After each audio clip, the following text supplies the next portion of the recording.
গরমে কাজ করতে করতে জান বের হয়ে যায়, আর এই বেটা শুধু কাজ বাড়াবে। কতবার বলছি যে জিনিস যেখান থেকে বের করবা সেখানেই রেখে আসবা। এই তোমার আর কাজ করতে হবে না, তাড়াতাড়ি ব্যাগ গুছাও, তোমার বাপের বাড়ি রেখে আসি। বলো কি, তাই নাকি? হঠাৎ আমার উপর এত দয়া, কাহিনী কি? তুমিই তো বলছো যে জিনিস যেখান থেকে আনবো সেইখানেই রেখে আসবো, আগে তোরে দিয়ে শুরু করি। এত রাতে ভাবি ফোন দিছে। হ্যালো। অরুণ ভাই, আপনার ভাই লাইফ ইন্সুরেন্স করছে 10 কোটি টাকার। আরে ভাবি, এটা তো খুব ভালো খবর। ভাই কোনোদিন মারা গেলে ওই টাকাটা আপনি পাবেন। আরে ভাই, সেটা তো আমিও জানি। এখন এই লাশের কি করব সেটা বলেন। শোনা, আমার বিয়ে হইলো, বিয়ের পর যদি তোমার ফ্যামিলি নামাই না, তুমি কি করবা?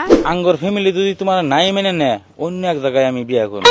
তাও আমি বিয়া করবই। এই শোনো না, তোমাকে আজকে কেমন লাগছে জানো? তোমাকে কুত্তার মতো লাগতেছে, কুত্তার মতো। এই কই তুমি, এক কাপ চা খাওয়াবা? দুধ নাই, কালকে থেকে দুধ আনতে বলতেছি, আনছো? আরে বাবা, পাশের বাড়ির ভাবির কাছ থেকে এক কাপ দুধ নিয়ে এসো। ভাবির কাছে গেছিলাম, তার কাছে ও দুধ নাই। শালির বিটি কত বড় মিথ্যে কথা বলে। সকালেই আমি 2 লিটার দুধ কিনে এনে দিছি। কয় লিটার কিনে দিছো? What is your husband name? হাসো কি লিগা? হাজবেন্ড কি জুকার, সার্কাসের জুকার? নাম কম যায় না, হাসলা কি লিগা তুমি? স্বামীর নাম মুখে নেওয়া যায়নি, নিষেধ আছে না? মাথায় যখন রক্ত উঠে যায় তখন যে ঝাড়ু লিয়ে হাজবেন্ডে দৌড়াও, তখন মনে থাকে না? না, আপনি কি আমার ভিডিও করবেন? জ্যোতিষী জ্যোতিষী মন্ত্র পয়রা তাবিজ দেন, জমে যেন বসে আসে মানে আমায় চেয়ারম্যান। আমারে লাইক করে না, ঘরে তার মন বসে না। আমারে লাইক করে না, ঘরে তার মন বসে না। পাশের বাড়ির ভাবির দিকে থাকে যে তার ধ্যান। জ্যোতিষী জ্যোতিষী মন্ত্র পয়রা তাবিজ দেন, জমে যেন বসে আসে মানে আমায় চেয়ারম্যান। আমার সাদা মনে একটা কালা প্রশ্ন, বোবা মানুষ বিয়ে করলে কবুল কয় কেডা? হ্যালো। আমি সদর থানা থেকে বলতেছি, আপনি কি অরুণ সাহেব বলতেছেন? জি ম্যাডাম, আমি অরুণ বলতেছি। বলেন আপনার জন্য কি সেবা করতে পারি? আপনার চাচা মন্ত্রণালয়ের সামনে প্রস্তাব করছে, তাই তাকে ধরে নিয়ে আসা হয়েছে। আপনি এক্ষুনি থানায় আসেন। ম্যাডাম, আমার চাচা তো গ্রাম থেকে আসছে, মন্ত্রণালয়ের মূত্রালয় ভাবছে, তাই মনে হয় প্রস্তাব করছে। এত রাত হইলো কেন? কোথায় গেছিলা তুমি? গুরুর বাণী শুনতে গেছিলাম। গুরুজি বলছে জীব হত্যা মহাপাপ। খুব ভালো করছো, এবার চলো ঘুমাইতে যাবা। তোমার সাথে আর ঘুমাবো না, তোমার সাথে ঘুমাইলে অনেক জীব মারা যাবে। আমার নিচে অনেক জিদ জমা হয়ে আছে, ওগুলো তুমি মারবা না বাইরের লোক দিয়ে মারাবো?